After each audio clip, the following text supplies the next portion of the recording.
e você assistirá a seguir é apenas um corte. Continue ajudando o Rio Grande do Sul utilizando nosso Pix, contatoliterascience@gmail.com.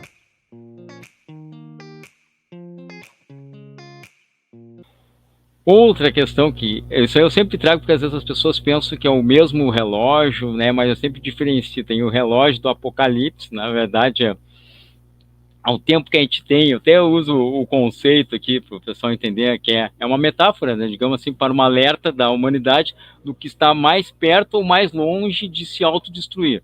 Tá? Esse relógio todo ano ele tem uma informação. Hoje estaríamos ali em 90 segundos de algo, né, que poderia colocar em risco toda a forma de vida, não só a humanidade, mas todas as formas de vidas, né? Então, esse é o relógio do Apocalipse, diferente do cronômetro do clima, de uma forma geral, porque o cronômetro do clima ele tem uma outra ideia, que a gente vai falar dos ODS, que são os Objetivos do Desenvolvimento Sustentável, a Agenda 2030, isto é o período que a gente tem até 2030 a poder frear a nossa situação atual, principalmente os gases do efeito estufa, entra o gás carbônico como principal, mas a gente tem outros gases do efeito estufa, e estabilizar entre 1,5 grau até, né, essa data de 2030. E a gente vê que cada vez está mais difícil. Tá? Eu vou entrar nessa questão aí. 2023 foi um ano mais quente, e a gente vai entender que em 2023, na época em que a gente constatou que a gente chegou a uma temperatura que ultrapassou esse 1,5, que chegou a 2, foi uma época que também a gente sofreu muitos eventos climáticos aqui na região, né, no sul, né, mas no Brasil de uma forma geral, e também isso é global, tá? Em outras regiões todos sofrem esses efeitos de uma forma geral. Então, só para a gente entender o relógio do Apocalipse, diferente do cronômetro ali, a questão do aquecimento global que eu estava falando para vocês agora, o pessoal que está nos assistindo, né, aí foi na época, foi em novembro, que a gente teve ali, passou desses 2 graus, né? Então, digamos assim, foi o ano mais quente, mas a gente sabe que 2024 vai acontecer altas temperaturas também, então, e se a gente for analisar, novembro foi a época que a gente teve, digamos, a segunda passagem, depois eu vou falar dos ciclones de uma forma geral, mas a gente associa muito isso, quando a gente tem esse pico de temperatura, todos os eventos climáticos que vêm na sequência em relação a isso. Então, assim, a 2023, né, ficou uma marca até em relação a anos anteriores ali, e a gente ultrapassou, digamos, aquela meta nossa que é de reduzir até 1,5, que é o nível de emissões e temperatura na época pré-industrial ali, que é a situação que a gente vivencia hoje. Né? Então, e é aqui que eu entro naquela questão assim do ponto de não retorno. Né? Às vezes as pessoas perguntam, a gente ainda, né, eu sempre gosto muito do exemplo que o pessoal possa visualizar, é como a gente tivesse um penhasco à nossa frente, a gente estivesse, né, dentro de um carro acelerando em direção a esse penhasco, mas a gente tem tempo ainda de frear, né, para não cair, né? Isso aí seria o nosso ponto, né, de retorno. A gente está tentando evitar até 2030 o ponto de não retorno, né, quando todas as nossas tentativas a gente não vai poder mudar mais. Né? Então, digamos assim, a gente vai continuar tendo esses eventos climáticos de uma forma mais, né, a gente potencializou, porque eu digo, o evento climático, ele sempre ocorreu na história do planeta, né? Então, digamos assim, a gente potencializou a força dele e a gente está na hora de repensar. Eu digo assim, o Brasil é um país grande por natureza e é o momento da gente ser grande também nas decisões que a gente vai tomar daqui em diante, né? Então, a gente vai ter que pensar muito bem, né, a gente poder enfrentar toda essa situação e falar de resiliência e adaptação que a gente vai ter que ter para diante agora, né? Então, a gente tem que cuidar dessa questão aí do ponto de não retorno, né? Então, não permite mais uma volta. Então, digamos assim, é importante esses conceitos, né? Eu sempre levei isso para a sala de aula, esses conceitos, o pessoal entender o que se trata.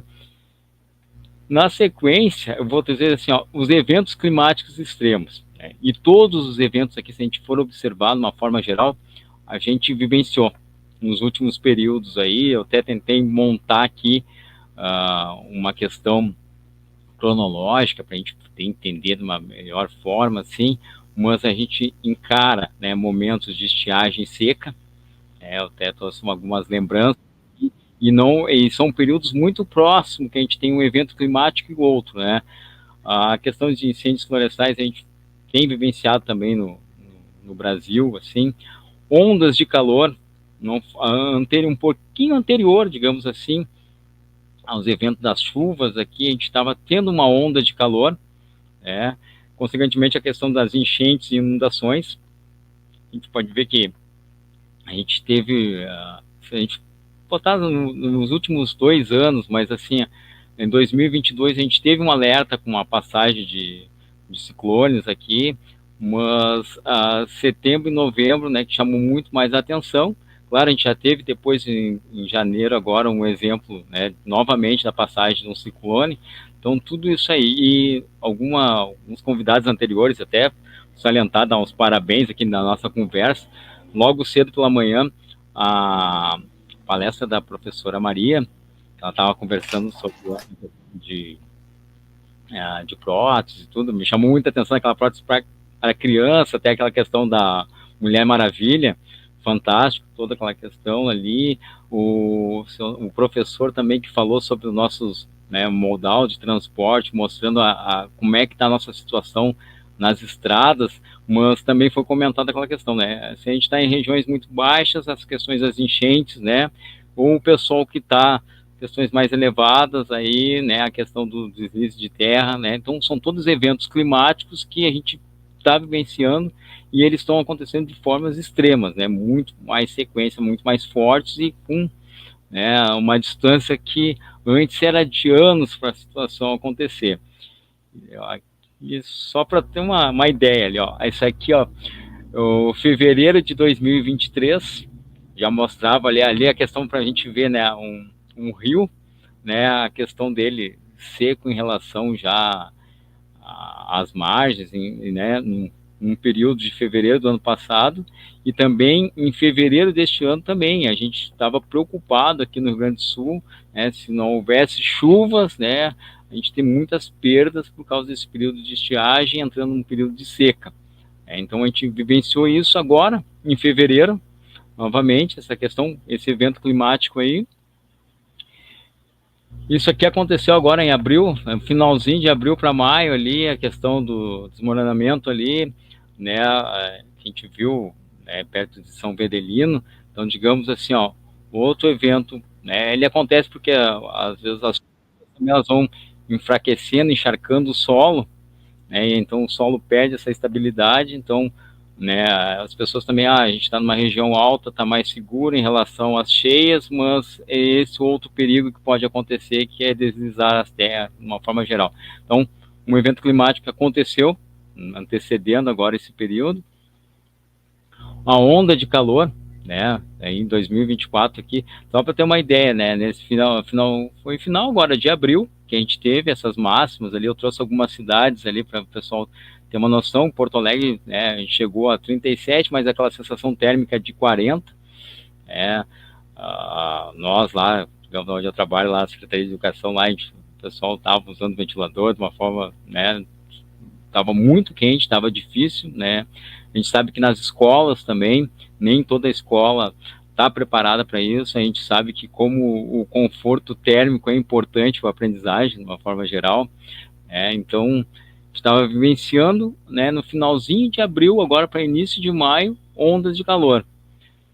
E consequentemente, né, aqui só para a gente ter uma noção, a gente fez agora 20 anos da passagem do furacão Catarina. Por muito tempo a gente falava aqui no Brasil não tinha furacões, né? A gente o furacão sempre ficou associado àquelas questões, né, nos Estados Unidos, principalmente em Miami ali. A gente sempre teve aquela noção na Flórida, né, acontecimento de furacões. E a gente teve em 2004, né, furacão Catarina, então já nos chamando a atenção que o clima ele vai mudando, né? Então a gente está tendo alterações e a gente já teve um primeiro impacto com a passagem do Catarina.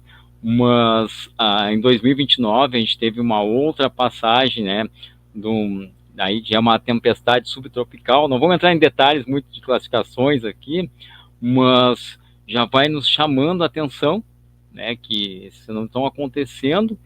E os ciclones extratropicais ali, que a gente teve a passagem de setembro e novembro, que impactou muito, né, as situações ali, o Vale do Taquari, né, a gente teve, né, quando a gente fala também nas questões de escolas, a gente teve na época ali, eram mais de 100 escolas que tiveram alguma estrutura delas danificadas, né, hoje com as questões das chuvas aí aumentou esse número, mas em janeiro também, né, de 2024, para tu ver o espaço de tempo entre setembro e novembro, e já em janeiro, 16 de janeiro ali, tivemos novamente uma passagem num ciclone extratropical aqui, causando várias situações aqui que a gente vivenciou já no início do ano, né? E agora, finalzinho de abril, início de maio, a gente vem vivenciando a questão, né, desse volume de chuvas, né? É preocupante, porque já foi relatado aí, voltou a chover novamente no interior, né? Então, e o pessoal começa a entender como aqui o Guaíba, né, ele acaba recebendo todas essas águas, né, através dos rios ali. Então, vou conversar uma situação que é